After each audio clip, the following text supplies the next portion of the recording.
The Avatar franchise is packed with visuals, world building, and creatures, but it's the characters that truly carry it. And the versions you think you know? That's not the whole story. Every major character has at least one moment, detail, or truth. The film's buried beneath the surface. I've pulled one for each. 10 characters, 10 revelations. If you think I'm wrong, you can bury me in the comments. Okay, starting off strong, Jake Sully.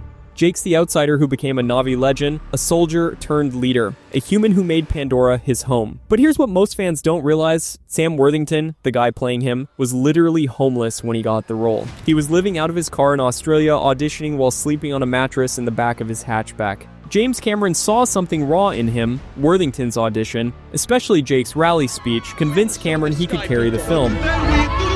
That they cannot take whatever they want. And that this is our land. So Jake's rise from nothing to legend, that wasn't just in the script, it was Worthington's real story too. And that's why it hit harder than anyone expected. Neytiri. If Jake is the spine of Avatar, Neytiri is the heart, the warrior who saves him, teaches him the Na'vi way, and later becomes his mate. But one tiny detail, so easy to miss, tells you everything about her loyalty. In the final battle of the first film, Neytiri wears a white handprint across her chest. Look closer. It has 5 fingers. That's Jake's human hand. She literally marked herself with his imprint before going into battle, a silent symbol of trust, unity, and defiance.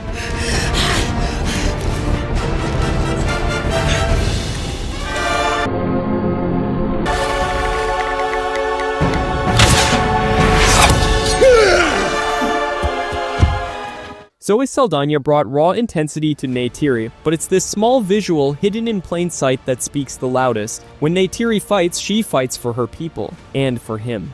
Lo'ak. Lo'ak is the second son, reckless, impulsive, always one step from disaster, but he's the one who bonds with the sea, who sees what others don't, who changes everything. And here's the kicker. Lo'ak's entire design was engineered to signal rebellion. James Cameron gave him a signature braid that hangs over his chest, asymmetrical, defiant, specifically to mirror John Connor's hairstyle from Terminator 2. It's subtle, but it screams, this kid's going to cause trouble. Britton Dalton ran with it. He gave Lo'ak that chip on the shoulder fire and impulsive heart. Watch. First I ball it up real tight like this, okay? Then... It's called a punch, bitch! Never touch my sister again.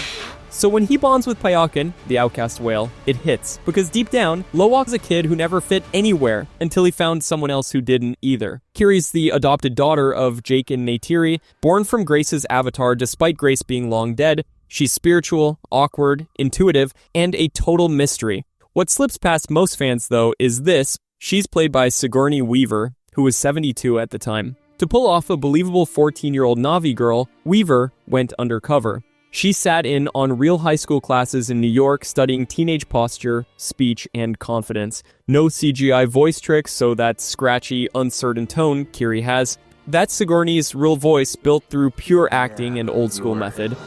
I remember having lunch with Jim. He started to talk about this kind of forest girl who had a special gift of connection with living things. And she's going to be about 14. And you and I know how immature you are. So I think you can handle this. I said, thank you. And the irony, a woman who helped define sci-fi and aliens just gave one of her most layered performances as a barefoot teenage daughter of a space tree. Neteyam. Neteyam isn't loud, but the pressure on him is constant. The firstborn, the example, the one expected to hold the line no matter what. But buried in his gear is a detail few ever catch.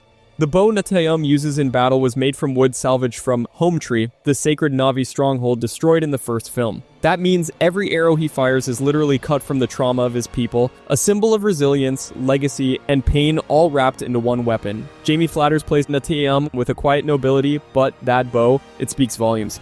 He wasn't just fighting a war, he was trying to live up to a legacy that was burned to the ground before he was even born. Spider, Miles Socorro. Born human, raised Na'vi, left behind by the ones who started the war, Spider lives between two worlds. And what happened behind the camera made that even more fitting. The actor who plays him, Jack Champion, was cast at 12, and by the time filming wrapped, he'd grown into a teenager. James Cameron literally had to shoot Spider scenes first, because the kid was hitting a growth spurt so fast they were afraid he'd age out of the role before the movie was even finished. You know what really sucks? That you guys can breathe Earth air, for hours with your giant lungs, and I can't breathe your air for 10 seconds. I mean, what's up with that? That really sucks. It does. For you. You are selfish.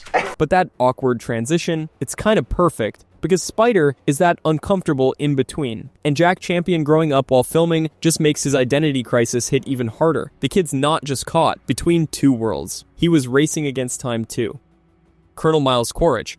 Quaritch isn't just a villain, he's a war machine in a Na'vi body. The man who torched Hometree came back bigger, meaner, and nearly impossible to kill. But the moment that defines him happens here. When Recom Quaritch stumbles across his own corpse, he finds his skull and crushes it in his hand. That was Stephen Lang's idea, not Cameron's. It was a twisted nod to Hamlet, but also Quaritch's way of saying, that man's dead. I'm what comes next.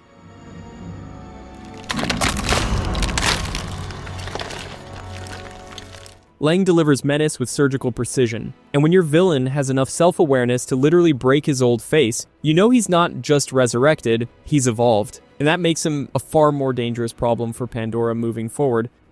Tonowari. Tonowari doesn't shout or posture. His strength is quiet, measured, earned. As the Mecha-Yina leader, he doesn't hand out respect. Jake and his family had to earn it. What many viewers never caught is this. Tonowari's look, the tattoos, the posture, the dignity, was deeply inspired by Maori chiefs. And actor Cliff Curtis, who is Maori himself, shaped every part of it. He even said he didn't create Tonowari. He channeled him from his own ancestry. It shows. Tonowari doesn't feel like a character. He feels like a tradition walking. And Cliff Curtis, who we only used in performance capture, asked me if he could come give a blessing on our first day of live action filming here in New Zealand with his family. And he came not with 3 or 4 or 5 other people. He came with a busload and a half full of people who had traveled 8 hours to come give a blessing to our set. And they came and they did it in Maori, they sang, they blessed, and they presented gifts to us. And when the time comes to defend his clan, he fights with the weight of an entire culture behind him. Ronal. Ronal is the Sahik of the Metka-Yina, a healer, a mother, and the unshakable force behind her clan. Cross her family, and she won't pray, she'll fight. And yeah, that's not CGI. That's not movie magic, that's real. She shattered Tom Cruise's record for longest breath hold on a Hollywood film set. No stunt double, no cutaway, just raw performance in a 12-foot tank. That says everything about Ronal. She's not here to be sidelined. She doesn't just guide, she fights. And when the final battle hits, she's in it, body and soul, reminding everyone that strength doesn't disappear when life begins. It doubles. Sireya.